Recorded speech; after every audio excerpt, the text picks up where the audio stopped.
Pierre, il est 9h03 et je vois que nous avons une quarantaine de participants maintenant. On peut peut-être y aller? Oui, oui, bien sûr, bien sûr. Tu veux dire un mot ou... Vas-y Pierre et j'enchaînerai sur juste une phrase ou deux. Bon, écoutez, bonjour à toutes et à tous. Donc, je suis très heureux de vous accueillir pour ce dernier webinaire avant enfin de l'AEDBF en tout cas, donc organisé en association avec l'AEFR. C'est notre dernier pour l'AEDBF, dernier webinaire de la saison avant la coupure de l'été. Nous retrouverons en septembre avec un programme qui s'annonce d'ores et déjà tout à fait intéressant. Nous poursuivons nos travaux sur la notion de durabilité. Nous avons eu un webinaire sur la taxonomie européenne et nous allons avoir un autre webinaire sur les green bonds et un webinaire fin septembre sur le droit européen. Mais pardon, sur le droit de la concurrence, pas le droit européen, le droit de la concurrence. Et donc nous en reparlerons certainement à la fin du mois d'août, début septembre. Alors aujourd'hui, donc, je suis très heureux d'accueillir Francesco Martucci, qui est professeur à l'université de Paris 2, Panthéon-Assas, et qui a été plus que la cheville ouvrière de ce rapport du Haut Comité juridique de la place financière de Paris sur l'extraterritorialité du droit européen. Alors, j'ai co-présidé avec lui le groupe de travail donc, qui est à l'origine de ce rapport, mais je dois dire que tout le mérite en revient à Francesco qui, grâce à son expertise, à sa très grande connaissance du droit européen, donc a permis vraiment la réalisation de ce rapport et sa finalisation. Donc je vais le laisser dans quelques instants présenter ce rapport qui est extrêmement intéressant. Je pense que c'est une œuvre assez rare qui fait la synthèse sur un sujet d'intérêt croissant. Je ne suis pas sûr qu'il y ait vraiment d'ouvrage équivalent sur l'extraterritorialité. Et donc c'est un rapport utile et précieux. Donc je vais lui passer la parole. Je ne sais pas si Michel Pierre, aura un mot de la EFR.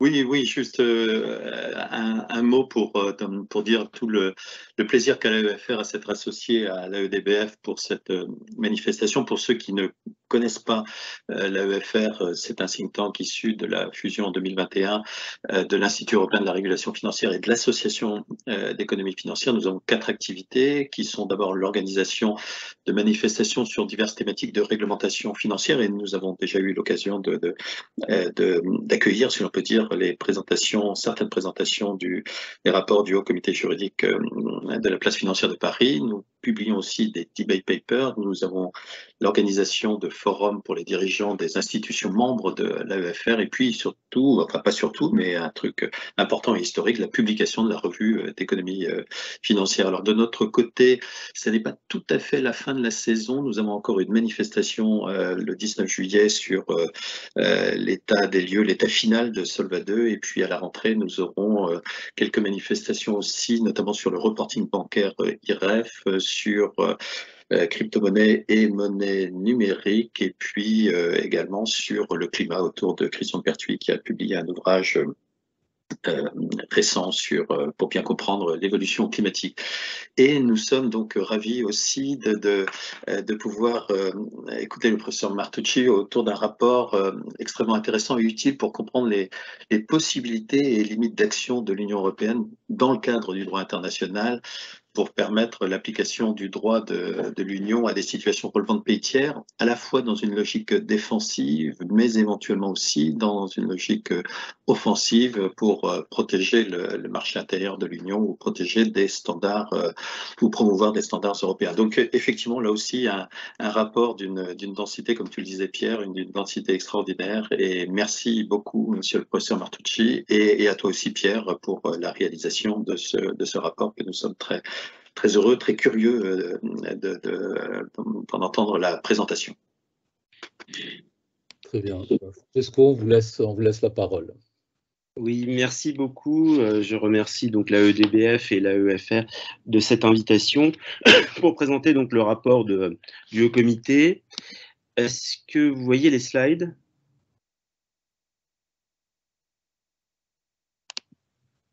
Là, non. Non. Vous alliez dessus, oui. Alors, vous êtes en partage d'écran déjà, hein. Il y a juste à aller sur les slides. Voilà, on voit là, votre écran. Voilà. Voilà, parfait. Très bien.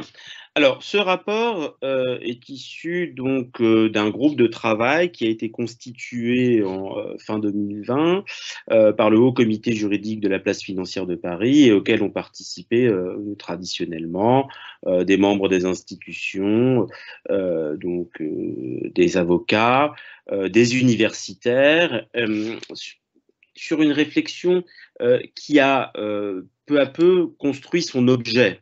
C'est-à-dire qu'on est parti d'une intuition qui est celle de dire on vit actuellement dans un contexte où la thématique de l'extraterritorialité, qui est ancienne, eh bien, se trouve renouvelée. Et un discours permet de bien exprimer ce renouvellement, c'est celui du Brussels Effect. Alors, le Brussels Effect, c'est un terme qui vient de façon récurrente dans les discussions actuelles et qui est en réalité originaire d'une réflexion d'Anu Bradford, qui est une professeure américaine qui vient de la science politique et qui travaille en droit, et qui, dans un ouvrage désormais bien connu, expose la manière dont l'Union européenne aujourd'hui gouverne juridiquement, rules, le monde. C'est l'objet de sa démonstration. Alors, de là, l'idée qu'il y a donc une portée territoriale élargie, et je dis bien portée territoriale et non pas extraterritorialité du droit de l'Union européenne. Et c'est sur cette base que la réflexion s'est engagée dans le cadre du groupe de travail pour essayer d'apprécier, d'un point de vue strictement juridique, en épurant des considérations politiques, j'y reviendrai, d'apprécier dans quelle mesure le droit de l'Union européenne, et plus précisément le droit dérivé de l'Union européenne, des actes juridiques du droit de l'Union européenne, des règlements, des directives, peuvent s'appliquer à des situations qui relèvent a priori de pays tiers, donc en dehors du champ d'application territorial tel qu'il est normalement prévu par le traité. Alors, c'est une réflexion à laquelle, évidemment, les institutions de l'Union participent, et à cet égard, parmi les multiples contributions récentes qu'il peut y avoir, on pourrait insister sur une communication de la Commission de 2021 intitulée « Système économique et financier européen », favoriser l'ouverture et la solidité et la résilience, qui est en réalité une synthèse des réflexions de la Commission sur la manière dont le droit de l'Union dans l'état actuel des choses et à l'avenir peut renforcer donc le rôle de l'Union européenne sur la scène mondiale pour lui faire jouer donc cette fonction géopolitique dont la Commission von der Leyen exprime la nécessité. Et à cet égard, donc, l'extraterritorialité revêt une importance déterminante, d'où cette réflexion sur l'extraterritorialité des règles de l'Union européenne. Alors, de façon préalable, il convient quand même de définir ce qu'il faut entendre par extraterritorialité. Alors, c'est une notion classique du droit international. Brigitte Stern, qui a certainement été celle en France qui a écrit le plus précocement et le plus intensément sur la question, la définissait comme le fait d'appliquer une norme ou une décision en dehors du territoire de l'État qui a émis cette norme ou cette décision. Donc l'idée est bien celle d'un rapport de la norme au territoire, assez classique, et donc de la volonté d'appliquer la norme en dehors du territoire d'un État. Mais ici, il faut d'ores et déjà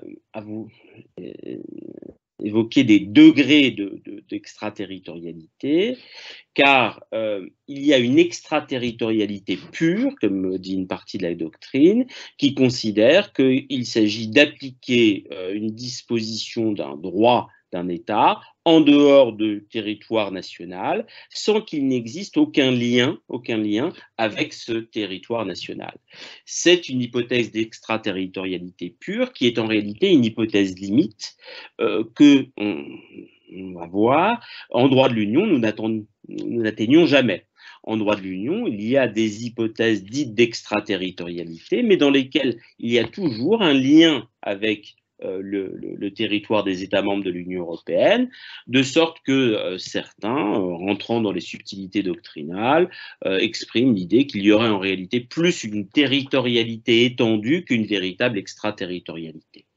Mais le terme d'extraterritorialité, par simplification, mais aussi par, je dirais, symbolique politique, a été employé ici de manière large, c'est-à-dire comme ne se limitant pas du tout à cette extraterritorialité pure, mais comme comprenant les hypothèses dans lesquelles des dispositions de droit de l'Union régissent des situations en dehors du territoire de l'Union, mais présentant un lien de rattachement sur lequel nous allons évidemment revenir.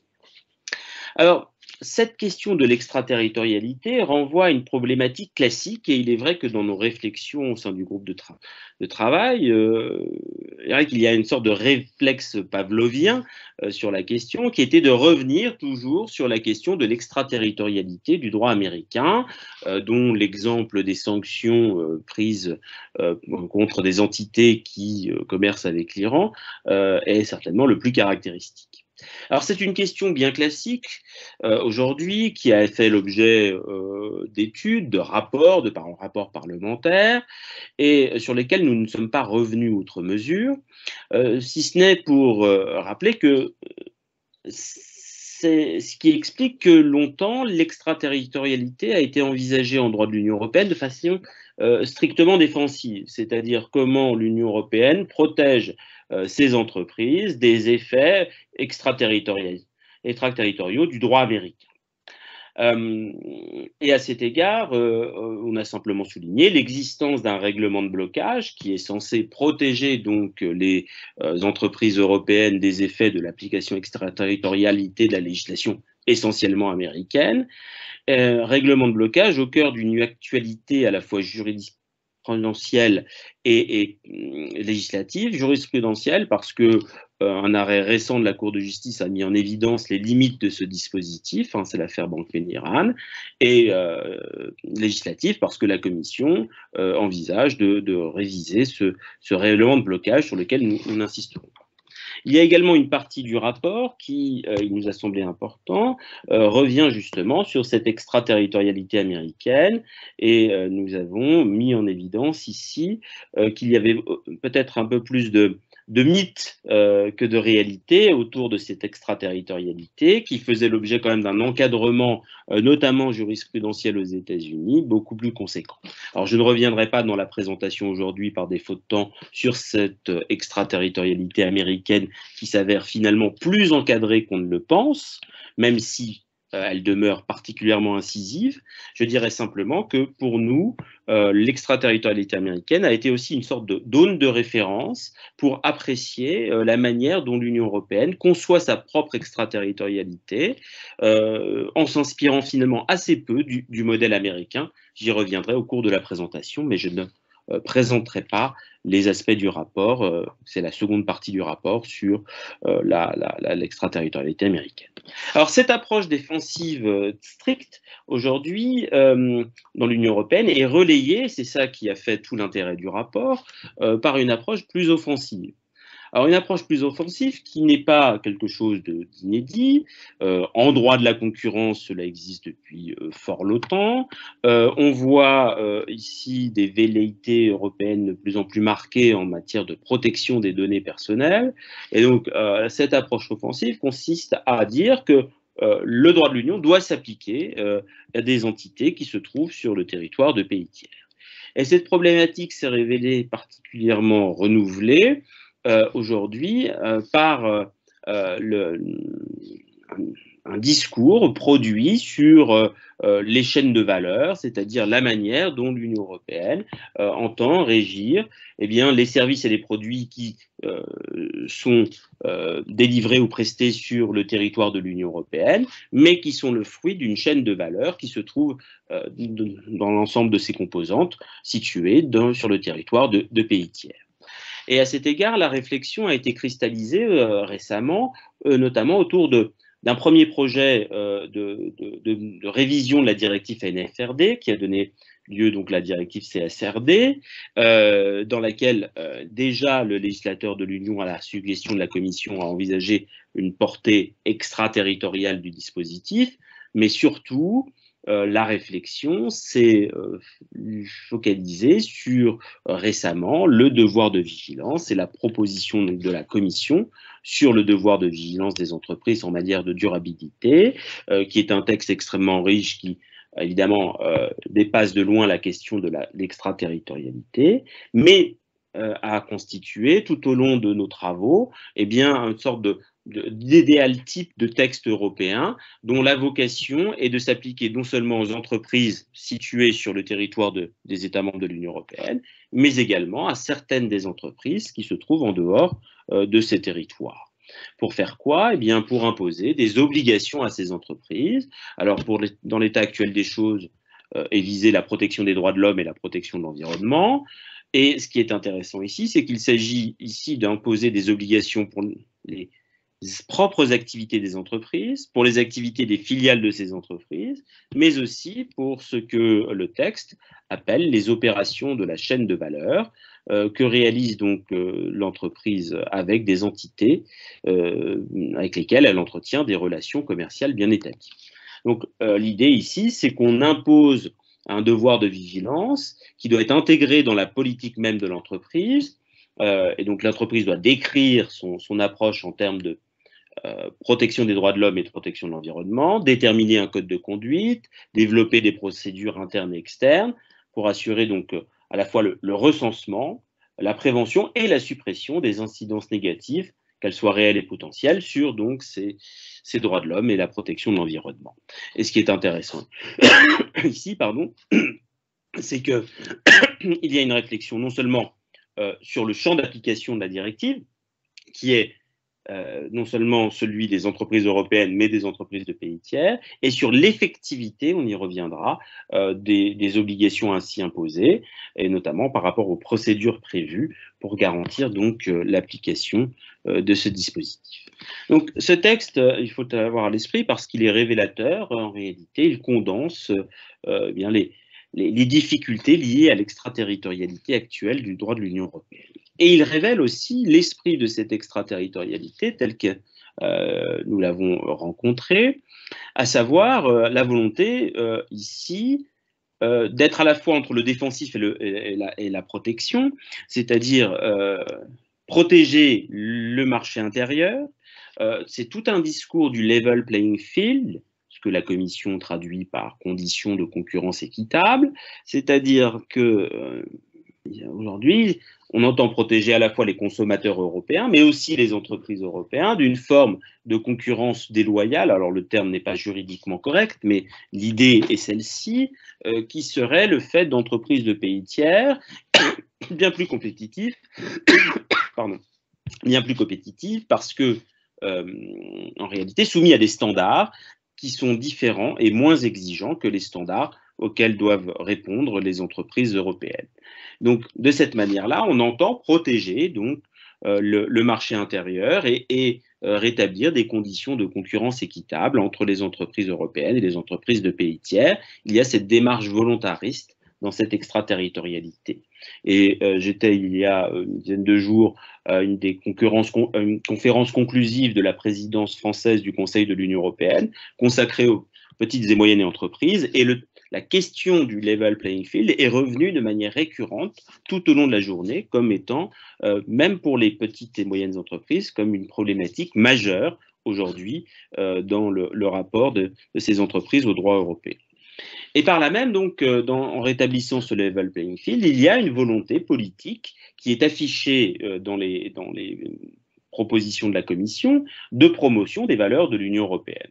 On a évoqué tout à l'heure les droits de l'homme, la protection donc, de l'environnement dans le contexte climatique actuel. On peut évoquer évidemment la RSE, etc. Il y a ici l'idée que de cette manière-là, eh bien, l'Union européenne pratique aussi un soft power qui consiste à eh bien, diffuser un modèle européen de société qui serait fondé autour de la communauté de valeurs que représenterait l'Union européenne. Alors, on comprend, et cette approche ici, plus offensive, est dans l'air du temps. Alors, il y a, au-delà de la problématique du devoir de vigilance, beaucoup d'autres textes qui vont dans ce sens, et je dirais que quelques-uns sont emblématiques de cette réponse de l'Union européenne que d'aucuns y considèrent moins naïf qu'auparavant dans son rapport au libre-échange mondial. Il ne s'agit plus simplement d'ouvrir les frontières et l'ouverture du marché intérieur, il s'agit de les ouvrir, mais de manière en quelque sorte conditionnée. Et puis il s'agit aussi d'ouvrir les frontières étrangères, mais ici de manière volontaire pour imposer des conditions substantielles qui ne sont pas uniquement économiques. Alors évidemment, là, dans l'air du temps, il y a toutes les réflexions sur la législation numérique, hein, que ce soit le DSA ou le DMA, et je dirais dans la volonté de protéger les entreprises européennes est très révélateur aujourd'hui le mouvement engagé par la Commission en préparation avec le règlement sur les subventions étrangères, hein, l'idée qu'il faut rétablir la compétitivité des entreprises européennes en tenant pleinement compte du fait que des entreprises de pays tiers peuvent faire l'objet de subventions par leur pays d'origine, subventions qui ne sont pas soumises au droit de la concurrence, et notamment au droit des aides d'État. Ça, c'est une première proposition. Et très récemment, la publication donc, du règlement sur les marchés publics internationaux, sur lequel je reviendrai un peu plus tard, et qui vise donc ici à conditionner l'accès aux marchés publics européens pour les entreprises de pays tiers qui, eux, ont une lecture beaucoup plus protectionniste de leur marché public. Donc c'est dans l'air du temps ici d'avoir une ouverture du marché intérieur qui s'avère une ouverture beaucoup plus réfléchie, beaucoup plus conditionnée qu'auparavant, moins naïve, pour reprendre donc le terme que j'ai entendu à plusieurs reprises auprès de la Commission et même des États membres. Donc c'est ça le Bruxelles Effect, c'est cette volonté que l'Union européenne puisse, de manière unilatérale, en dehors donc des cadres multilatéraux ou ou plurilatéraux, eh bien, essayer de diffuser le droit de l'Union européenne dans un discours qui nourrit évidemment la thématique de la souveraineté européenne. Alors, c'est l'idée qu'il y aurait toujours une puissance civile européenne à défaut d'une véritable puissance militaire et que la force donc de l'Union européenne, comme le dit Anu Bradford, c'est la force de son marché intérieur qui attire par la puissance donc de ses consommateurs et qui attire les entreprises et la force du droit de l'Union européenne qui ensuite peut régir eh bien, le comportement de ces entreprises qui sont attirées par le marché intérieur. Donc il y a ici une logique classique d'intégration économique et d'intégration juridique, mais qui pose un problème politique majeur, notamment parce qu'il ne faut pas oublier qu'il y a des risques, et c'est un élément qui revient aussi dans la réflexion sur l'extraterritorialité, des risques pour l'attractivité du marché intérieur et des risques aussi de nature diplomatique et géopolitique et plus simplement encore commerciaux, puisque les tensions évidemment sont fortes dans un contexte de relations internationales que l'on sait actuellement particulièrement tendu. Et c'est une des raisons pour laquelle le rapport est parvenu à une première conclusion qui est celle de dire qu'il y a ici une question de calibrage de l'extraterritorialité à laquelle on ne peut apporter qu'une réponse politique, purement politique. C'est ce qu'on a mis en évidence comme étant une sorte de méthodologie d'extraterritorialité. C'est au pouvoir politique de décider à la mesure dans laquelle et les modalités selon lesquelles eh bien, des dispositions de droit de l'Union pourraient s'appliquer à des entités de pays tiers. Donc c'est ici préalablement qu'il convient de répondre à cette question. Quels sont les objectifs poursuivis? Quels sont les instruments que l'on va mobiliser? et quels sont les coûts et avantages, donc la proportionnalité de ce dispositif d'extraterritorialité, qui ne peut être laissé qu'à l'appréciation du pouvoir politique. Et je crois que la réflexion autour du devoir de vigilance est particulièrement topique de cette démarche politique. C'est un choix en amont qu'il faut faire, et c'est ensuite aux juristes de dire de la manière dont ce choix, une fois qu'il est opéré, eh bien, peut se décliner dans le respect des règles de droit. Et c'était l'objet donc du rapport dans ces différentes parties. Alors ces règles de droit, c'est tout d'abord la contrainte du droit international. La contrainte du droit international qui est la trame de fond, d'ailleurs, qu'on élude parfois, mais qui réaffleure à la surface des réflexions de manière récurrente. Il y a quand même un principe de territorialité qu'il faut respecter.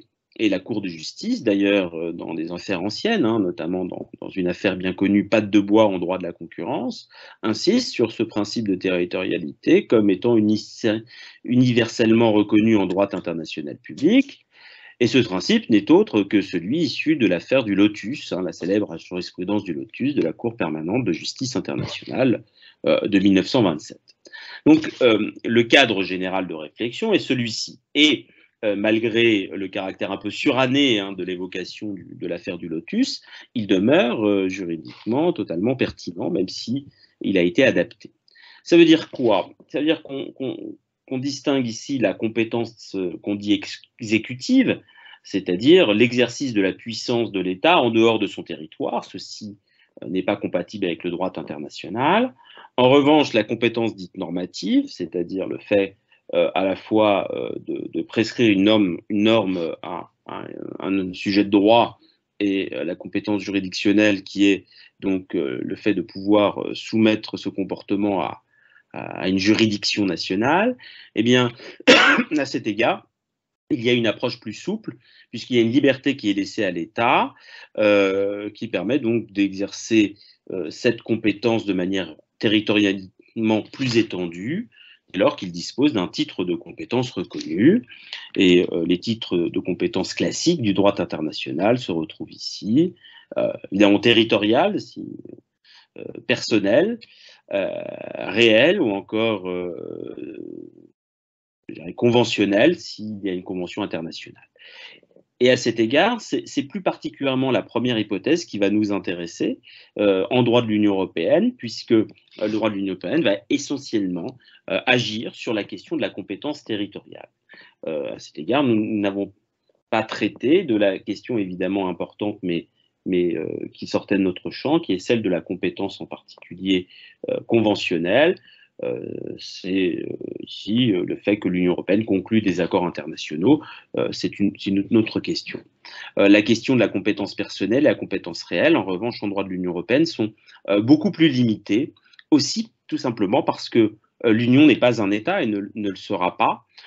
Et donc, elle peut difficilement agir sur ces ressorts-là, et c'est donc sur le ressort de la compétence territoriale qu'on peut aujourd'hui insister pour permettre donc une extraterritorialité. Et c'est là que une vision un peu plus contemporaine du droit international permet de montrer la dynamique de l'extraterritorialité loin du cadre un peu contraint de la jurisprudence Lotus, permettant évidemment d'exclure cette hypothèse d'extraterritorialité pure que j'ai évoquée en introduction, mais mettant en évidence le fait qu'on peut ici régir des comportements qui se déroulent en dehors du territoire de l'Union européenne, mais qui présentent un lien territorial, dès lors qu'on découple en réalité. C'est l'idée d'un découplage entre la conduite qui est à réguler et qui se trouve à l'étranger et des éléments de rattachement qui permettent donc d'établir la connexion entre cette conduite et le territoire de l'État qui entend exercer sa compétence. Eh bien, c'est sur ce point-là qu'on insiste pour créer l'élément de rattachement qui met à l'abri d'une violation trop flagrante du droit international. Reste que, ceci dit, il y a bien des contraintes de droit international qu'il faut prendre en considération et que le droit de l'Union européenne doit respecter. Et, on l'a donc ici souligné lorsqu'il s'est agi à la fois définir le champ d'application, le champ d'application du dispositif qui se veut extraterritorial. Donc, on rattache la conduite d'une activité sur le marché intérieur par une lecture extensive du principe de territorialité, c'est assez classique, et peut-être qu'il y a une jurisprudence caractéristique à cet égard en matière de transport aérien de 2011 de la Cour de justice, Air Transport Association of America, qui met bien en évidence ici la manière dont on peut régir le comportement de compagnies aériennes de pays tiers, mais qui présentent un élément de rattachement avec le droit de l'Union pour leur imposer des exigences en matière climatique, plus exactement, le respect des règles relatives aux quotas de gaz à effet de serre. Ça, c'est un premier point. Deuxième point, la réglementation européenne peut aussi contribuer à la réalisation d'objectifs de droit international. Ça, c'est un point important aussi qu'on voit. C'est-à-dire que le droit international sera d'autant plus favorable à une lecture extraterritoriale étendue dès lors que les finalités visées par le dispositif d'extraterritorialité sont conformes à ce droit international et permettent la réalisation de ce droit international. À cet égard, le fait, par exemple, que le devoir de vigilance soit étroitement lié à des normes OCDE, notamment, est un élément qui est favorable à cette lecture extraterritoriale de son champ d'application. Dernier point, sur qui est revenu de façon récurrente dans les discussions, c'est le respect du droit international économique, et le meilleur moyen ici, c'est d'assurer une présence légale. Donc, il y a une façon d'éviter toute discussion sur les risques d'application extraterritoriale, c'est de dire que on impose une exigence de présence légale sur le territoire des États membres de l'Union européenne. Alors, ce n'est pas toujours la solution la plus optimale, mais en tout cas, c'est celle qui mettrait à l'abri totalement de toute discussion sur l'extraterritorialité. Donc, on a des moyens, dans le respect du droit international, d'avoir une lecture extensive du champ d'application des dispositions du droit de l'Union.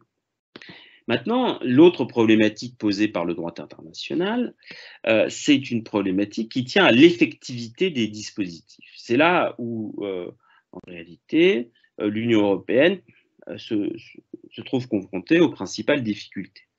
C'est-à-dire qu'il est une chose d'appliquer la règle de droit à une entité de pays tiers, c'est autre chose que d'assurer que cette règle est bien respectée. Et à cet égard, nous allons voir que le droit international contraint quand même l'Union européenne dans le choix des mesures qui peuvent être adoptées. D'abord, ce qu'on va appeler les mesures restrictives de manière très générale, c'est l'idée d'interdire aux entreprises soit de commercer avec des entreprises de pays tiers, soit d'interdire aux entreprises de pays tiers de venir sur le territoire de l'Union européenne. Donc ça, c'est un point qui est difficilement compatible avec les règles du commerce international. Autre exemple qui est venu de manière récurrente dans la discussion, c'est l'exclusion des marchés publics. C'est très compliqué en réalité de limiter l'accès aux marchés publics européens, contrairement à ce qu'on pouvait prétendre, mais il y a d'autres options qui ont été envisagées, comme celle de limiter la détention de titres dans des sociétés européennes ou la participation à des groupes, à des marchés financiers. Ce sont des points qui sont spontanément souvent évoqués, comme dit il suffit de faire ça, mais qui en réalité sont les plus difficiles à mettre en œuvre du fait des accords de l'OMC et des accords de libre-échange que l'Union européenne continue de conclure avec les pays tiers. Donc ce n'est pas si simple que cela, au contraire. Nous avons à chaque fois buté sur cet obstacle, qui explique que certains évoquent une autre démarche plus compatible avec le droit international, qu'on pourrait qualifier de soft responsibility, c'est-à-dire qu'on est beaucoup moins dans la contrainte, on est dans d'autres logiques, notamment des logiques de marché. Et les plus récurrentes dans la discussion sont les mesures réputationnelles. De quelle manière? Eh bien, des dispositifs non contraignants peuvent néanmoins produire des effets concrets sur la situation des entreprises, sur leur réputation en particulier. Donc, souvent les dispositifs de name and shame, avec le fait de dresser des listes d'entreprises, des listes noires, des listes rouges d'entreprises avec lesquelles il faut commercer, il ne faut pas commercer, etc. Ou le recours à des labels qui permettent des entreprises de montrer qu'ils respectent telle ou telle exigence, ou des standards. Ici, on est dans le soft, et donc, au regard du droit international, peut-être que ça permet de contourner cette contrainte. Voilà donc pour les éléments qui sont liés à la contrainte du droit international, qui pèse, je dirais, davantage sur la question de l'effectivité des mesures que sur la question de l'applicabilité de celles-ci. Il est plus simple de rendre applicable à des situations de pays tiers des règles de droit de l'Union européenne que d'assurer l'effectivité du respect de ces règles. Et c'est à partir autour de ces deux réflexions que le rapport a déroulé un peu le cadre juridique, cette fois de droit de l'Union européenne. Et donc il y a eu deux temps du raisonnement. D'abord, la manière d'étendre l'application des dispositions du droit de l'Union aux entités de pays tiers. Ici, c'est peut-être que là où il y a le moins de difficultés, c'est-à-dire que il faut évidemment un élément de rattachement pour respecter les exigences qu'on vient de mettre en évidence. Et donc, ce que souligne la Cour de justice et ses avocats généraux, c'est bien le fait qu'il faut un lien suffisant avec donc l'Union européenne et les États membres pour garantir ici le respect de cette exigence de territorialité. Donc, en réalité, tout est question de champ d'application territorial du droit de l'Union.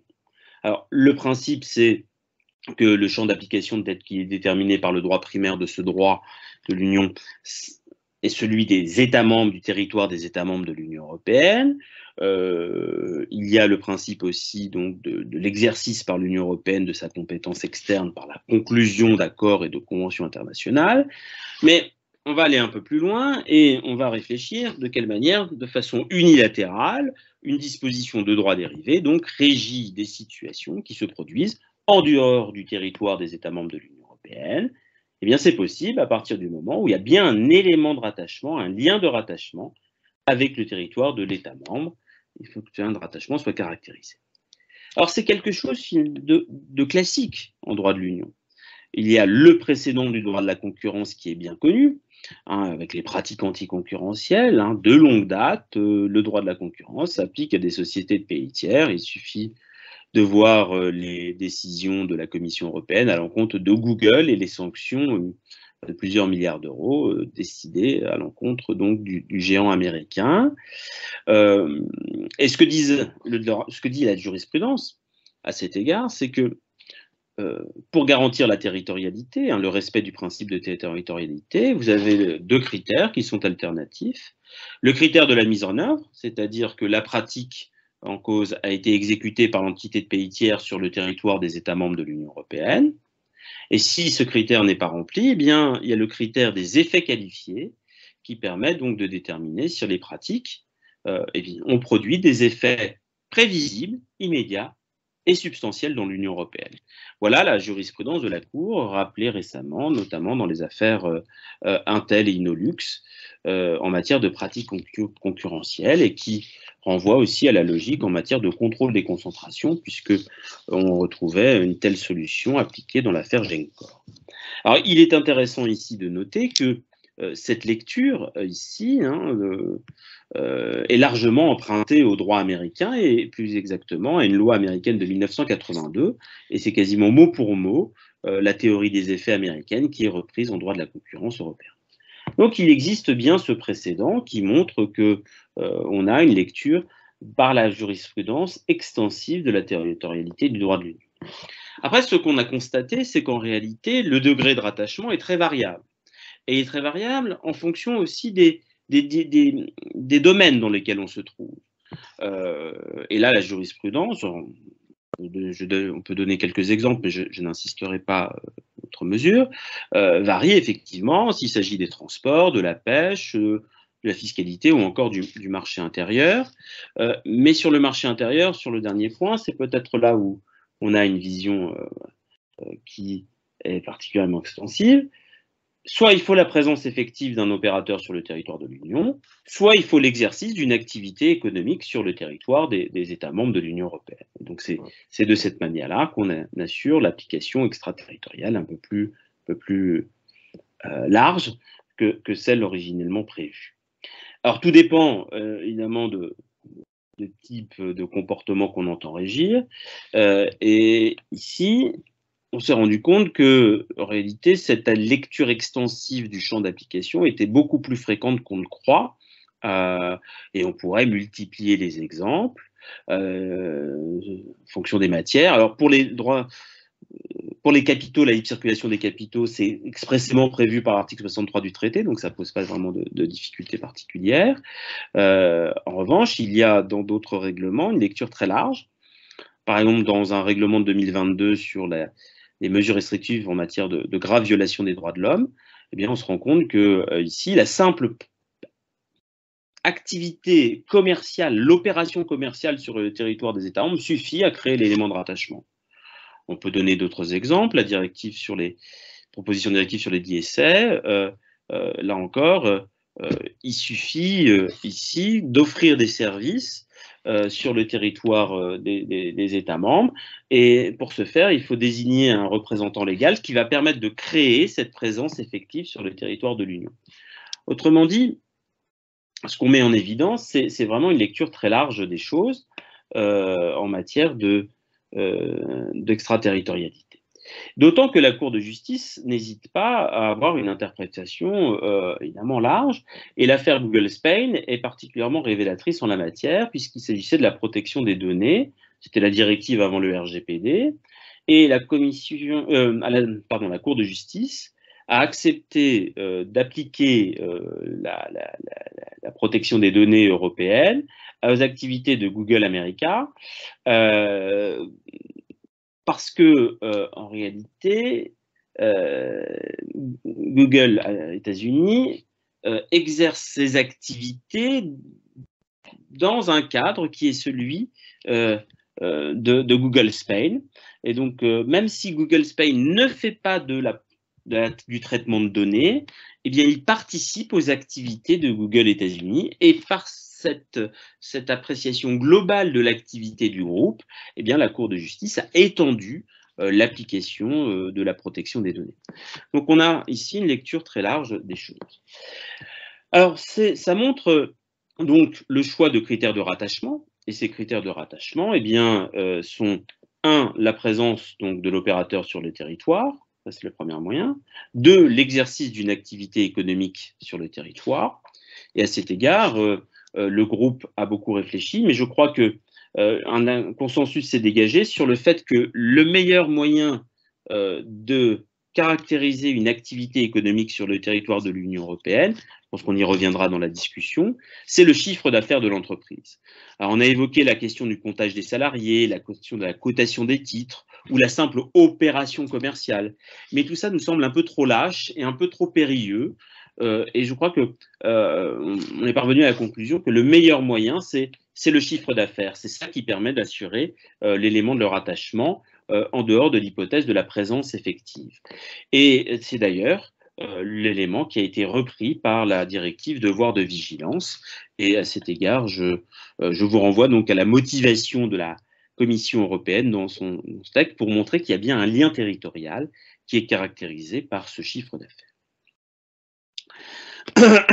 L'autre point, et ça c'est une question qui a tenu beaucoup à cœur Pierre Minor au cours de la discussion, c'est le fait qu'on voit aussi l'extraterritorialité du droit de l'Union se développer par le recours à des clauses contractuelles. Alors je passe assez vite sur ce point pour dire que ici c'est l'idée que on va agir sur le contrat conclu entre deux personnes privées, et c'est dans ce contrat que des personnes privées vont reconnaître l'application du droit de l'Union européenne et la compétence, le cas échéant, des autorités de l'Union européenne.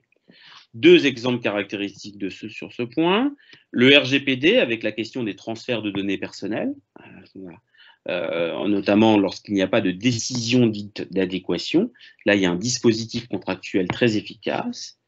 Et l'autre exemple sur lequel on peut insister, c'est la résolution bancaire et notamment le dispositif prévu par la directive BRRD, où là aussi, tout particulièrement pour permettre l'exercice par l'autorité européenne de résolution, qu'elle soit nationale ou que ce soit le CRU, sur les contrats soumis à pays tiers, eh bien, il y a un dispositif prévu de clauses intégrées dans les contrats conclus par les opérateurs européens avec les opérateurs de pays tiers, qui permet donc d'étendre ici le champ d'application du droit de l'Union européenne et la compétence des autorités européennes. Donc, il ne faut pas négliger cette extension de la territorialité.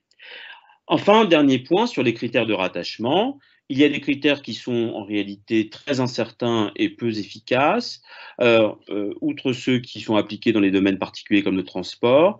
On s'est posé la question de la langue, mais c'est peu intéressant, ou encore de la monnaie, on pourrait y revenir, mais en droit de l'Union européenne, ce ne sont pas des hypothèses pour l'instant qui sont bonnes.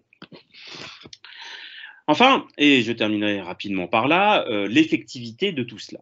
L'effectivité, c'est le problème de garantir l'application effective donc, des dispositions de droit de l'Union à des opérateurs de pays tiers. Alors, comment fait-on? Et là c'est les principaux écueils qui se donnent à voir. Alors, il y a des mesures qui vont viser les entités de pays tiers. Très bien. Les premières mesures qu'on a évoquées tout à l'heure, c'est les mesures de restriction d'accès au marché intérieur. Spontanément, on nous dit, mais il suffit de retirer l'agrément, l'autorisation, la licence qui permet d'accéder au marché intérieur. Alors, ça implique que l'activité soit déjà réglementée, ce qui n'est pas toujours évident. 2, il faut bien justifier la mesure, notamment parce que, au regard du droit international économique, eh bien, il y a des obstacles qui existent et qui risquent de conduire à des différends qu'il faudra régler.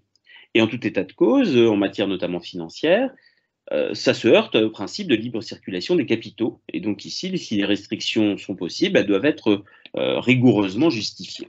Donc ce dispositif n'est pas forcément optimal. Deuxième hypothèse, c'est le régime d'équivalence, qui sont des régimes d'équivalence bien connus, posés par des actes législatifs et régis par des actes d'exécution. Alors, c'est l'idée qu'on a un système équivalent dans un pays tiers et qu'on conditionne l'accès au marché intérieur, du moins l'exercice de certains types d'activités ou d'un pan d'activité, au fait que dans son pays d'origine, on respecte des exigences analogues aux exigences européennes. Alors, le régime d'équivalence fait ses preuves très ponctuellement, mais se développe, mais ne nous semble pas non plus une solution généralisable, notamment parce que on entend justement régir des hypothèses dans lesquelles eh bien, ce sont des règles, des standards européens qui ne sont pas respectés. Et donc, à cet égard, ce dispositif n'est pas forcément le plus adapté. La limitation des actes d'accès au marché public européen, on sent actuellement une tendance à peut-être vouloir davantage conditionner l'accès au marché public européen, notamment depuis des orientations de 2019 de la Commission européenne. Mais dans l'état actuel des choses, ce n'est pas possible, du moins pour les États qui sont couverts par l'accord AMP ou pour des accords de libre-échange, qui font que les directives marché public s'appliquent aux entreprises originaires de ces États, comme aux entreprises américaines, par exemple. Donc, ce sont des solutions en réalité peu optimales. D'autres solutions sont évoquées. Certains nous disent il suffit d'appliquer les mesures restrictives. Les mesures restrictives, notamment de la PESC, les gels des avoirs, par exemple. Bon. Ici, on est dans des dispositifs qu'il faut bien comprendre liés strictement aux questions qui sont des problématiques de politique étrangère et de sécurité commune. Typiquement, la situation actuelle avec la Russie. Et donc, l'idée qu'on devrait développer la démarche qui est celle du règlement sur les droits de l'homme qu'on a évoqué tout à l'heure ne semble pas une option généralisable. En réalité, on serait dans un dévoiement de l'instrument. Alors certains disent il suffit d'avoir à partir de là un dispositif de sanction. On sanctionne les entreprises de pays tiers. On consacre donc un pouvoir de sanction qu'on va dire de manière générale pénale, financière, disons administratif et pénal, un pouvoir de sanction donc consacré par le législateur de l'Union. Alors l'Union européenne n'a pas de compétences pénales générales, c'est plus compliqué que cela, et c'est d'ailleurs la raison pour laquelle ce qui se passe, c'est que en pratique, la Commission privilégie la démarche qui est un régime européen de sanctions nationales, c'est-à-dire de dire, dans une directive, les États membres doivent prévoir eux-mêmes les dispositifs de sanctions pour garantir donc des sanctions effectives, proportionnées et dissuasives des violations du droit de l'Union. En quelque sorte, c'est au niveau national qu'on va prévoir les dispositifs de sanctions.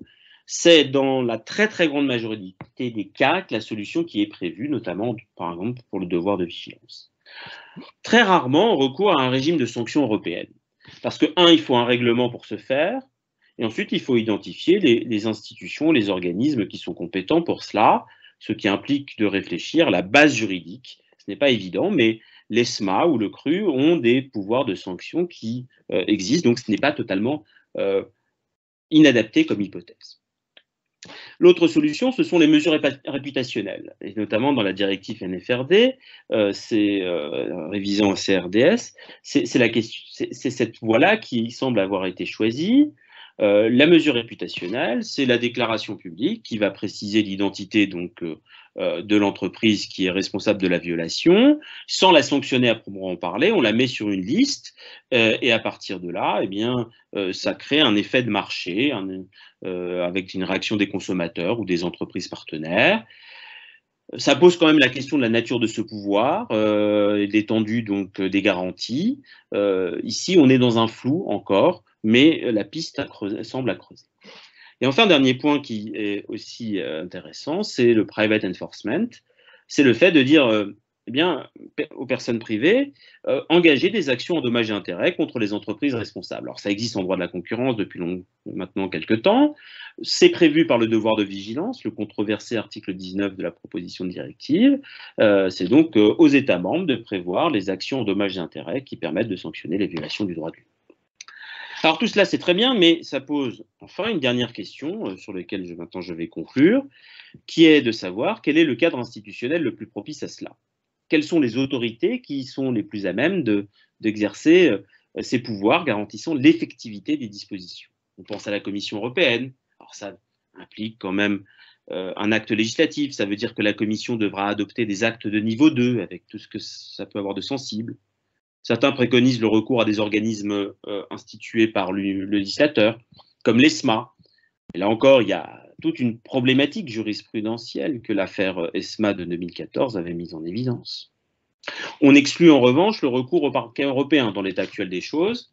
Le parquet européen n'est pas un DOJ américain, il n'a pas du tout les mêmes pouvoirs. Parce que c'est bien le problème ici, c'est qu'on n'est pas dans un dispositif pénal classique en droit de l'Union européenne. En termes de procédure, à part le droit de la concurrence dans lequel on a des pouvoirs importants qui sont prévus par le traité et précisés par le législateur, avec des instruments comme le programme de clémence, on peine encore en droit de l'Union à avoir des procédures efficaces qui se rappellent celles qui existent aux États-Unis et qui sont en réalité très largement liées à la matière pénale. Le défaut de compétences pénales développées en droit de l'Union, ici, est un obstacle à l'effectivité des dispositions du droit de l'Union. Et c'est la raison pour laquelle une des voies choisies, c'est celle de la coopération avec les autorités de pays tiers. Dans la voie la plus, la plus respectueuse de la sécurité juridique, c'est la conclusion des accords internationaux, des accords de courtoisie. Mais l'effectivité passe également par des coopérations, plus informelles, soit prévues par le droit dérivé entre autorités hein, notamment autorité de régulation, ça existe, par exemple en matière d'agence de notation, soit prévues au sein de réseaux informels, comme celles que l'on voit en matière de concurrence dans l'ICN, l'International Competition Network. Voilà donc la présentation du rapport qui conclut sur la présentation de problématiques et de recommandations que je résume ici, que je vous laisse peut-être comme piste d'ouverture de la discussion maintenant que j'ai achevé cette présentation. Merci beaucoup Francesco pour cette présentation très complète de ce rapport très intéressant. Je propose effectivement que nous passions au débat, aux questions. Donc n'hésitez pas à intervenir. Il y avait une question dans le chat, mais je ne la vois plus. Voilà, je la retrouve. Question d'Olivier Champagne que je salue, qui se demande quel cours a la capacité de juger de la confrontation de l'extraterritorialité de deux droits. Question intéressante et complexe. C'est-à-dire de deux droits. J'imagine extraterritorialité, enfin je laisse Olivier peut-être intervenir, mais j'imagine extraterritorialité américaine et extraterritorialité européenne, par exemple. Pierre, vous m'entendez? Oui. Oui, bonjour. Merci absolument, Pierre. C'est exactement cette précision que je n'avais pas indiquée dans la question, mais en effet, c'est quand on se retrouve confronté finalement à deux extraterritorialités américaines, par exemple, et européennes, les Américains étant très très forts dans ce domaine, et l'Europe essayant de rattraper son retard d'ailleurs. Hein. Je crois que l'exemple de BNP Paribas a été l'un des déclencheurs de cette volonté de rattraper le retard dans ce domaine. Finalement, quelle cour a la capacité de juger? Est-ce que c'est la Cour européenne? Est-ce que c'est une Cour de justice américaine? Est-ce que c'est la Cour de justice internationale? Merci. Alors, bon, la Cour de justice internationale, à moins que évidemment, il y a un litige qui éclate entre deux États et l'Union ne peut pas être en cause devant la Cour de justice internationale, on l'exclut. Le problème, c'est que du point de vue de l'Union européenne, la Cour de justice sera uniquement liée par le droit de l'Union européenne et uniquement par le droit et ne pourra pas appliquer le droit américain. Maintenant, que fait-on dans ces hypothèses-là? Il y a certes d'un côté les revendications européennes et la Commission le dit de manière récurrente, dénonce cette extraterritorialité américaine de manière très véhémente comme étant contraire au droit international, mais à part ne pas appliquer sur le territoire des États membres de l'Union européenne le droit américain, on ne peut pas faire grand-chose. C'est bien la difficulté. En revanche, la Cour de justice, et c'est là le paradoxe, veille depuis les arrêts Pattes de Bois et même précédemment depuis les années 70, à ce que les dispositions du droit de l'Union ne soient pas en violation du principe de territorialité tel qu'il a été dégagé par le droit international. Donc ça, c'est une règle qu'on s'auto-impose, même si, on l'a vu, l'interprétation est quand même de plus en plus large de l'élément de rattachement qui permet d'éviter cet argument de l'extraterritorialité qui est quand même invoqué, je dirais pas de manière régulière, mais quand même dans la jurisprudence, on le voit revenir ponctuellement lorsque notamment sont en cause des entreprises de pays tiers. Donc dans ces cas-là, chacun applique ses règles, sauf que ici c'est davantage l'effectivité qui pose des difficultés, c'est-à-dire le fait que les Américains ont des moyens de contrainte de nature en quelque sorte pénale, qui de facto sont beaucoup plus efficaces que les moyens européens qui se limitent à étendre l'application et ensuite à prévoir des sanctions lorsqu'elles existent et elles n'existent pas toujours.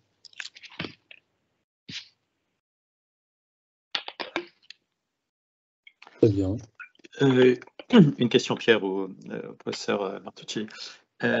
Vous avez mentionné comme critère de rattachement encore incertain la monnaie, alors qu'on peut penser qu'aux États-Unis, il n'y a pas de débat. Si on utilise le dollar, on est effectivement dans la juridiction, on va le dire comme ça, américaine. Est-ce que c'est parce que l'euro n'est pas une monnaie unique sur le territoire de l'Union que l'on n'arrive pas à faire valoir la monnaie comme étant un critère non incertain ou un critère certain de rattachement? Lorsque, en introduction, le rapport évoquait la problématique de l'extraterritorialité et les choix politiques qui sont faits en amont, il semble que ce soit sur un plan politique, effectivement, que la monnaie ne soit pas présentée aujourd'hui comme un facteur de rattachement pertinent dans l'Union européenne. Alors, ici, je parle à titre personnel, hein, ce n'est pas du tout les réflexions du Haut Comité, mais ce que j'ai pu comprendre dans mes lectures, c'est que le rôle international de l'euro n'est pas suffisamment développé pour pouvoir prendre cette assurance-là. Autrement dit, les Américains peuvent se permettre, parce que de toute façon, on recourt au dollar américain.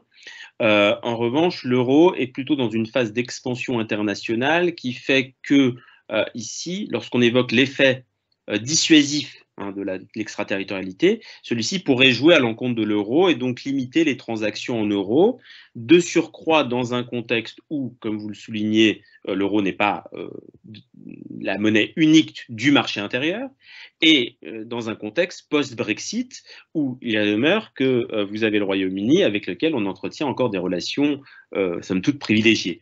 Donc, ce sont ces éléments-là qui font qu'on a l'impression que la monnaie demeure en quelque sorte un élément tabou de la réflexion sur l'extraterritorialité par rapport au dollar américain. Et l'autre élément aussi qui est évoqué de manière plus, je dirais, insidieuse, mais c'est l'idée, l'autre effet d'éviction, ce serait peut-être le recours aux monnaies dites virtuelles. Alors c'est quelque chose qui est évoqué, hein. On en trouve trace dans quelques rapports, mais sans beaucoup de développement. C'est l'idée que si on veut contourner l'utilisation de l'euro, il suffirait ici de libeller des transactions dans des monnaies virtuelles, avec évidemment toutes les précautions d'usage sur ces questions, mais je crois que vous avez un débat sur ce point prochainement. C'est une autre question, mais en tout cas, voilà, il y a un problème de concurrence, en réalité, de monnaie entre le dollar et puis, à l'avenir, dans un avenir, je dirais, assez de moyen terme, les monnaies virtuelles. Merci. J'enchaîne juste sur une question qui n'en est pas une, mais peut-être une réflexion sur une différence entre l'impression que l'on peut avoir que l'Europe est relativement passive par rapport au bloc américain sur cette matière d'extraterritorialité et la réalité que vous décrivez où il y a d'assez nombreuses initiatives, bien sûr, dans un cadre de droit international, avec les contraintes que cela pose, mais comment analysez-vous cette différence de perception entre cette différence entre la perception d'une Europe relativement passive et la réalité d'une Europe quand même à la manœuvre pour bâtir une action juridique à portée extraterritoriale? Il y a une part de communication dans la pratique du droit américain, j'ai l'impression.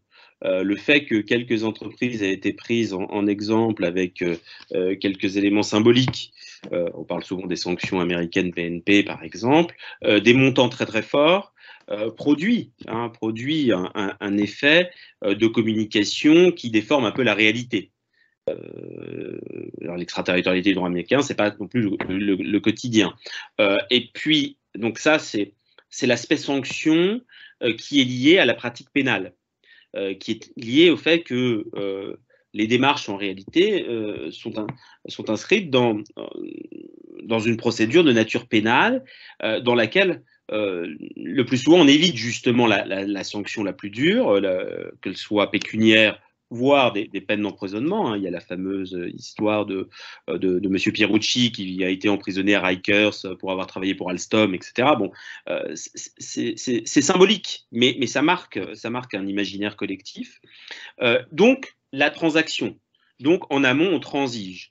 Et on transige avec des conditions qui sont imposées en réalité par les Américains.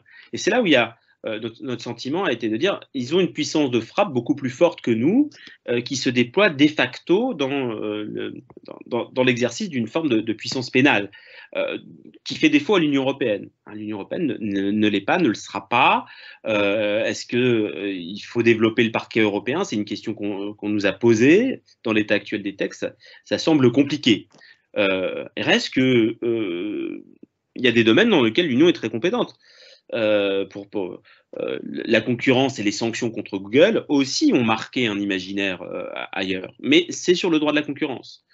Alors la question c'est ça, est-ce qu'on a les moyens de développer cette démarche-là de manière plus générale en droit de l'Union? Est-ce qu'il y a une spécificité de la matière concurrentielle? Moi j'ai tendance à penser que non, même si les règles de concurrence sont prévues par le traité, on pourrait peut-être ici avoir des lecture beaucoup plus coordonnée d'actions certes menées par les États membres, mais dans un cadre fixé par l'Union européenne, et ici donc instrumentaliser au mieux les dispositifs pénaux des États membres et les coordonner dans leur mise en œuvre. C'est peut-être par cette voie-là qu'on peut trouver une action plus efficace, un peu à la manière américaine. Merci.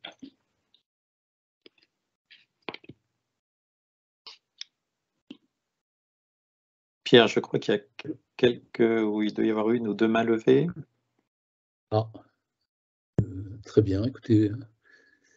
Oui, effectivement, mais je vous laisse intervenir.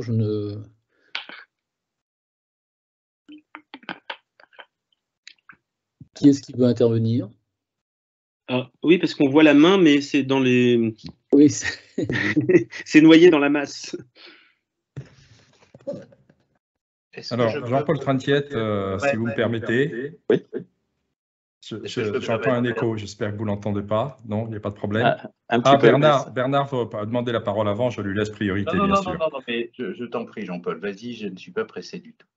C'est très gentil. Non, c'était trois observations. D'abord, en réponse à ce que disait Francesco tout de suite, je pense qu'il y a aussi une grosse différence, c'est que les Américains n'ont pas d'état d'âme sur l'application extraterritoriale de leurs règles juridiques et de leurs sanctions, par exemple, etc. Alors que on est toujours côté européen, un peu sur le reculoir en disant attention, est-ce qu'on respecte bien les règles de l'OMC,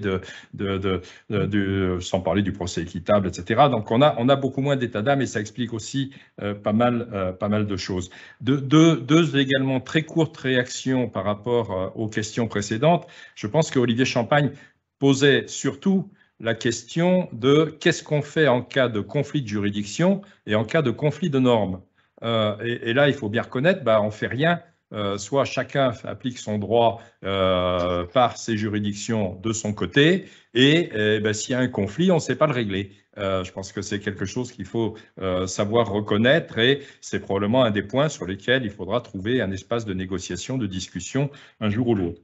Le dernier petit point, c'était sur l'euro. Je pense que c'est vrai que l'euro n'est pas une monnaie de règlement internationale et que donc du coup, c'est assez difficile de l'utiliser comme moyen. Mais surtout, là aussi, ça montre aussi parfois un peu la pusillanimité de l'Europe. C'est-à-dire que l'usage de la monnaie n'est pas considéré comme un critère de rattachement territorial. Alors que les Américains n'hésitent pas du tout à dire, dès lors qu'on utilise du dollar, c'est un rattachement à la loi américaine, à la compétence juridictionnelle américaine. Je me rappelle un de nos ambassadeurs à Cuba qui nous disait qu'il avait été mis en cause parce qu'il avait acheté une voiture en la payant en dollars. Il était ambassadeur à Cuba. Mais je ferme là la parenthèse, c'est-à-dire que là aussi, on ne considère pas que l'usage d'une monnaie constitue un lien juridique de rattachement territorial à l'Union européenne et qu'on n'a pas les instruments pour faire. Globalement, on a des instruments, mais ils ont une mise en œuvre très difficile. Et deuxièmement, il y a beaucoup d'instruments qui nous manquent et on devrait pouvoir aussi progresser sur ce point-là. Pardon d'avoir été un peu long. Merci beaucoup. Maître Cazeneuve. Oui, juste quelques mots en complément de ce qui vient d'être dit, en remerciant vraiment l'intervenant pour la qualité et la précision du propos qui a été tenu ce matin. On a essayé de réfléchir au sein du Club des juristes quand nous avons fait notre rapport sur la politique de prévention et de lutte contre la corruption en France, et c'est possible le prolongement européen. à ce que pourrait être une action européenne coordonnée, intégrée, permettant de renforcer l'extraterritorialité de l'intervention du juge européen en matière de prévention et de lutte contre la corruption. Et les conclusions auxquelles nous étions parvenus sont les suivantes. D'abord, il est très difficile de concevoir une extraterritorialité européenne dès lors qu'il n'y a pas une politique valant pour l'ensemble du marché intérieur de prévention et de lutte contre la corruption. Or, nous sommes très loin d'avoir atteint l'objectif d'un level playing field européen en la matière, puisque les conventions de l'OCDE relatives à la prévention et à la lutte contre la corruption ne sont pas appliquées dans l'ensemble des pays de l'Union européenne. À ma connaissance, il y a 4 pays de l'Union qui n'ont pas transposé cette convention. Donc, nous voyons bien qu'il y a à l'intérieur même du marché intérieur des disparités entre les pays et entre le Royaume-Uni qui n'est plus dans l'Union, mais qui y était au moment où il a pris les dispositions législatives du cabinet, ou la France qui prend les mesures de la loi Sapin destinées à prévenir et à lutter contre la corruption, et la Roumanie qui est un pays dans lequel on limoge un procureur général au motif qu'il prétend enquêter contre des actes de corruption concernant des gouvernants, il y a une disparité abyssale et qui pose problème en termes de mise en œuvre d'une politique globale et intégrée de prévention et de lutte contre la corruption. Deuxièmement, il n'y a pas de dispositif intégré non plus de prévention de la corruption au sein de l'Union européenne, comme il va y avoir demain un dispositif intégré relatif au devoir de vigilance. Et enfin, les compétences du parquet européen sont des compétences qui ne concernent la corruption que pour autant que la corruption est liée à l'utilisation des fonds de l'Union. Donc c'est une compétence extraordinairement limitée.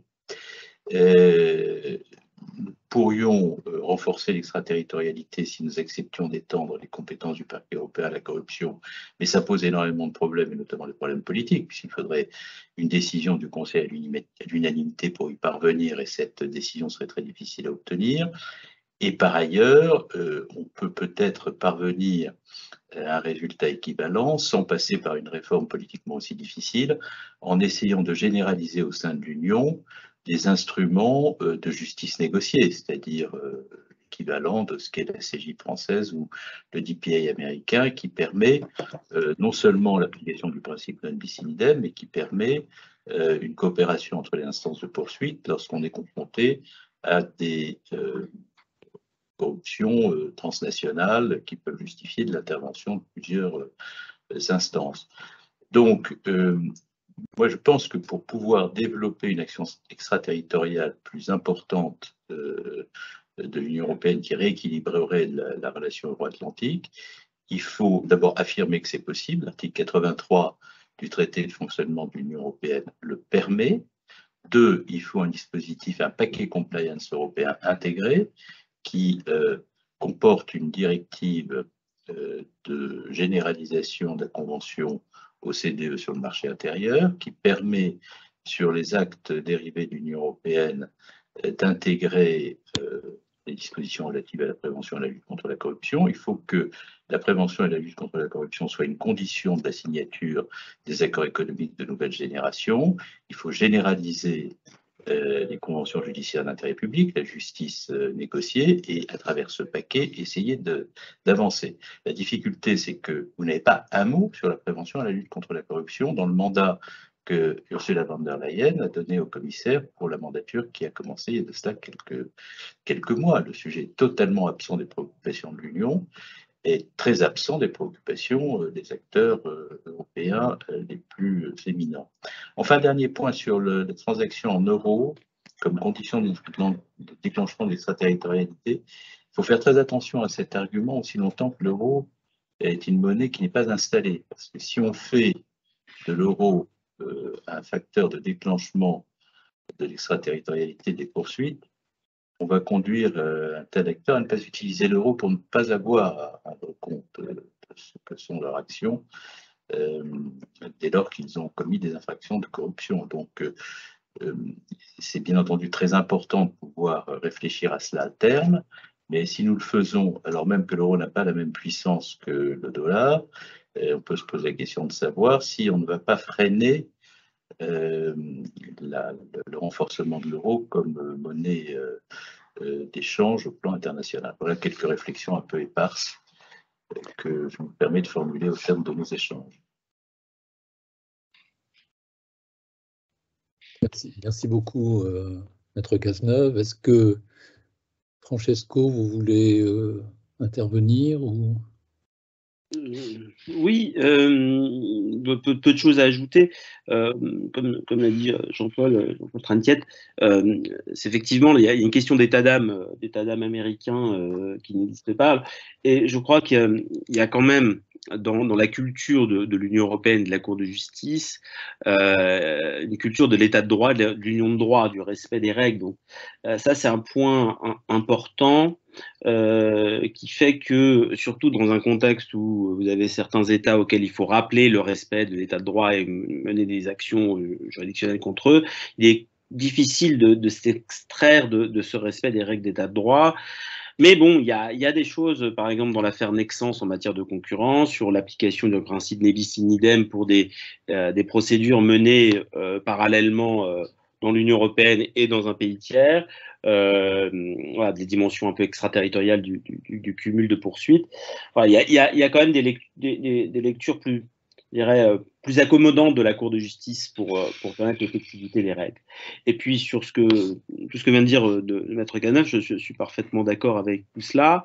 Il y a des sortes de priorités de l'Union européenne dans son calendrier. Là, c'est le devoir de vigilance, par exemple, et sur tous les aspects qu'il vient d'évoquer, effectivement, on a des potentialités qu'il faudrait creuser, mais on n'a pas de volonté politique très claire qui se dégage, que ce soit au niveau des institutions, au niveau des États membres. C'est davantage une question de volonté politique, puisque ici, on pourrait accéder à des dispositifs, notamment la réflexion sur l'article 383 du traité FUE sur les matières pénales, c'est un point important. Et la transversalité d'un instrument normatif comme une directive, ce serait vraiment une piste intéressante à creuser. Nous avons 3 questions dans le chat. Puisque nous venons de parler de la lutte contre la corruption, je pourrais peut-être prendre cette question. Donc, je vais prendre dans l'ordre inverse où elles ont été posées. Une question sur le projet de directive sur la lutte contre la corruption, en discussion depuis longtemps. Pourrait-il devenir le pendant du FCPA? Une question de Madame Arnaud.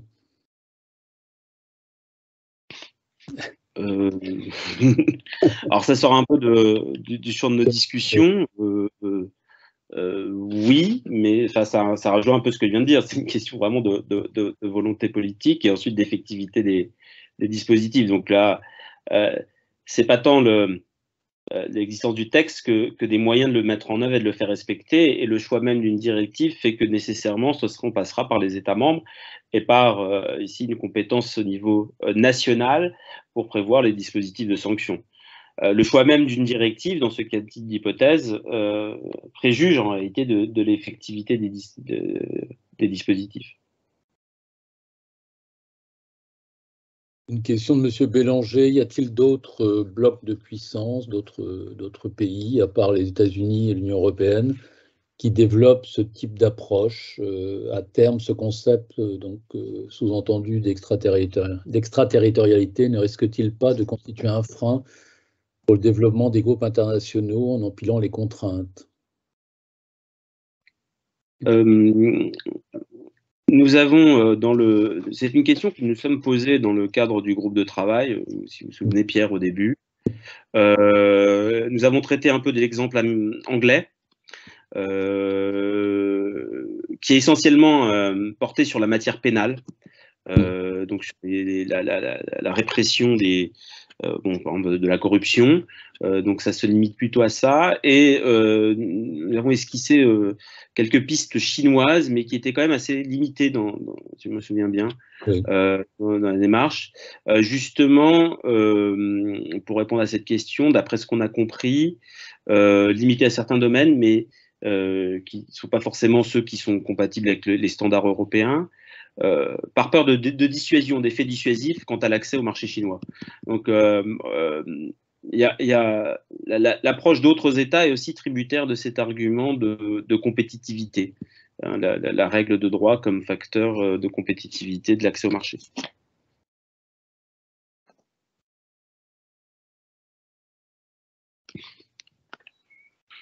Pierre, on prend la question d'Olivier Finesse également.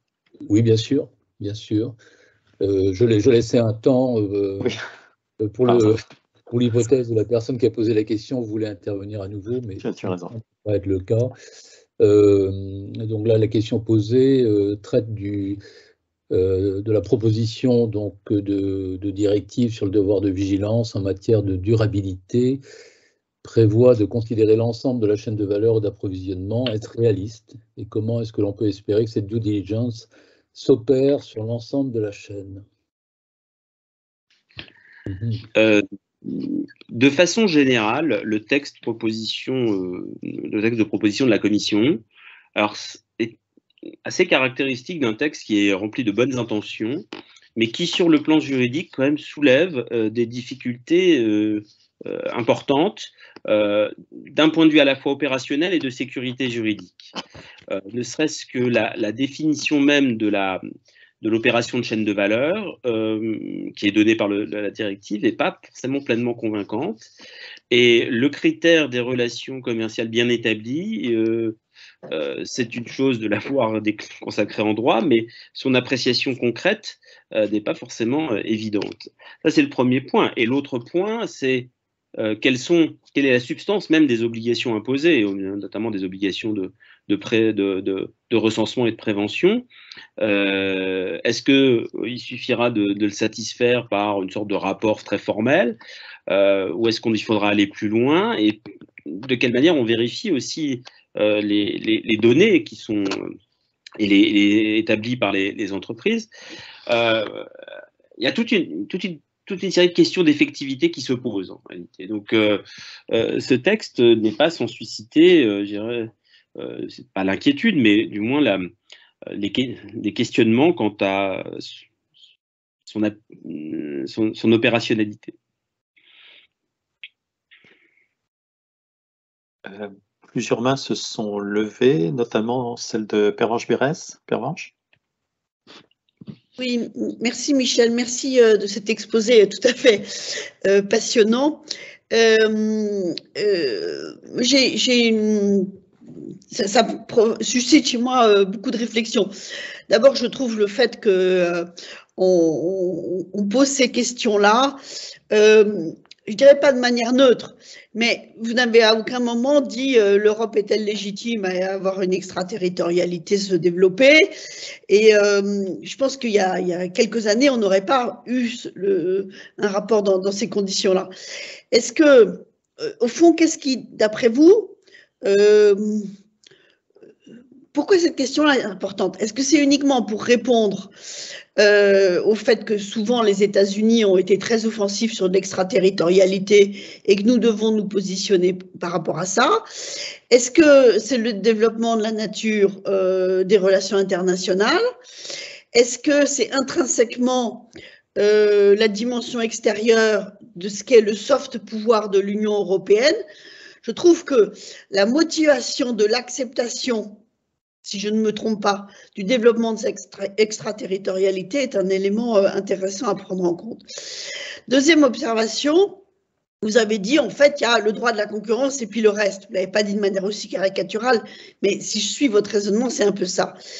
Et au fond, quand on en vient à la question de la monnaie, c'est très intéressant les réflexions que vous avez menées, parce qu'entre les deux, il y a toute la question, par exemple, de la supervision des marchés financiers, où on n'est pas tout à fait dans le droit de la concurrence, on est dans des questions de plus de sécurité ou de stabilité des marchés, mais où se sont développés, vous avez mentionné BRRD, mais on pourrait mentionner d'autres textes, cette possibilité de développer des outils qui conduisent à, par exemple, c'est un des sujets notamment du Brexit, hein, c'est comment est-ce que le superviseur britannique va continuer à superviser des entités pour permettre un accès au marché européen, y compris dans le cadre des équivalences.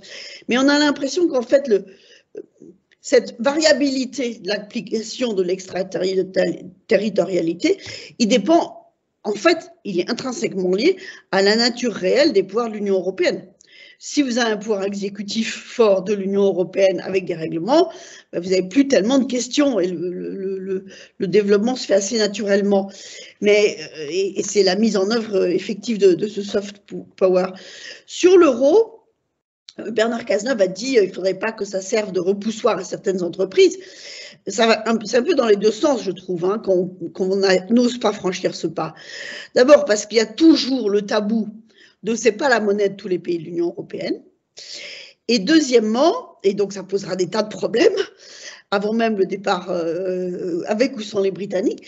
Et la deuxième chose, c'est que beaucoup d'entreprises européennes qu'on ne pourrait pas exclure du champ d'une extraterritorialité, utilisent le dollar dans leurs transactions. Donc si on met les pieds dans le plat, c'est bien un des sujets majeurs. Petite question, double question. Vous n'avez pas du tout évoqué la perspective d'un mécanisme d'ajustement carbone aux frontières, qui, bien qu'il soit à la frontière, a quand même un impact d'extraterritorialité très fort, me semble-t-il. Donc, dans les sujets d'actualité, je trouve que c'est un élément important. Et puis, sur la question posée par Olivier Champagne, je trouve que, je m'excuse de le dire comme ça, pour l'instant, votre réponse est un peu courte. Parce que si cette extraterritorialité se pose, et si la concurrence de droits d'extraterritorialité se pose, on l'a vu notamment avec les Américains, on ne peut pas continuer comme ça. Il y a un moment où, est-ce qu'il faut développer une chambre spéciale de l'OMC? Est-ce que ça va être un développement de l'arbitrage? Je pense que c'est aussi intéressant de se projeter un peu en proposition pour proposer quelques pistes de réflexion sur comment est-ce qu'on pourrait répondre à des cas de ce type qui se multiplieraient. Non pas que je le souhaite, mais qu'on peut envisager compte tenu du développement de cette puissance du soft power dans son extraterritorialité. Oui, merci pour toutes ces réflexions. Alors, rapidement, sur le mécanisme d'ajustement carbone, c'est typiquement un instrument dans lequel il y a un filtre d'accès au marché européen, mais qui, sur le plan juridique, après sur le plan politique, ne pose pas en soi de difficulté à partir du moment où il s'applique sur le territoire des États membres de l'Union européenne. La difficulté, ce sera de contrôler en amont le respect des conditions par les entreprises.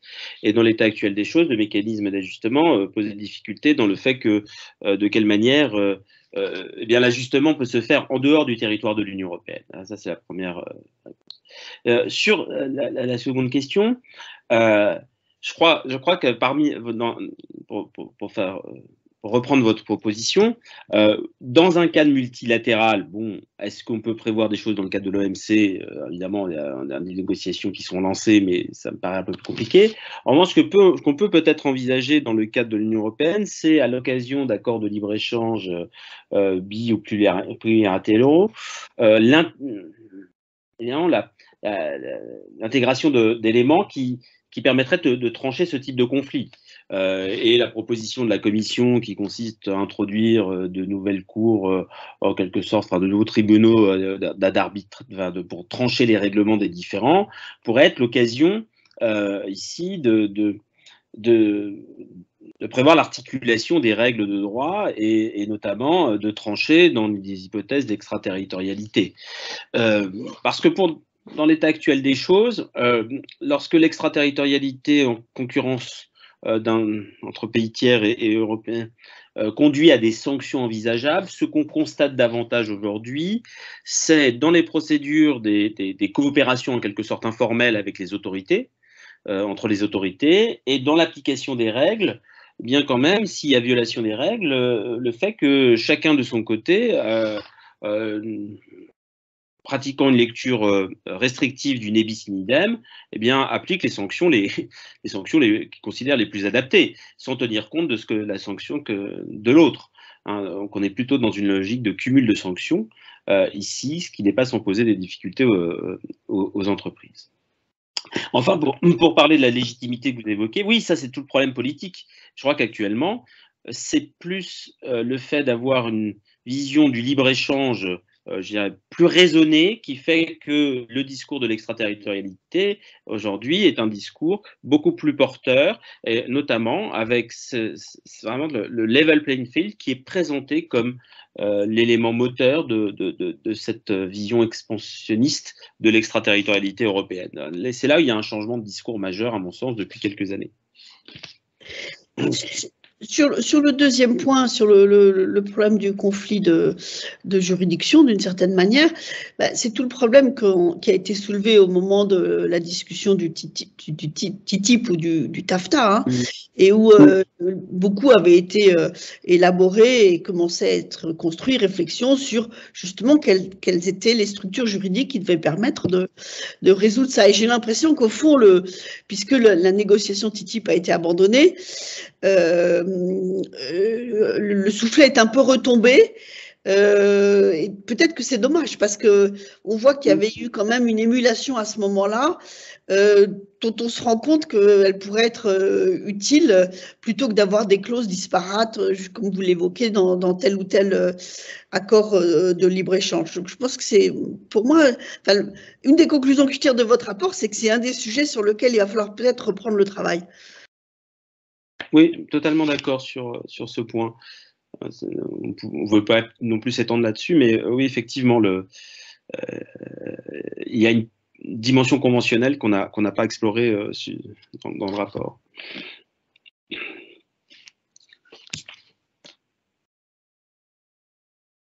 Je vois toujours la main levée de Maître Cazenave, mais c'était peut-être l'intervention précédente.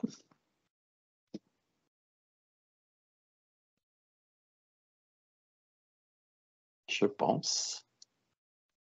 Pierre, est-ce qu'on peut constater que j'ai l'impression qu'il y a l'heure est écoulée? L'heure est écoulée.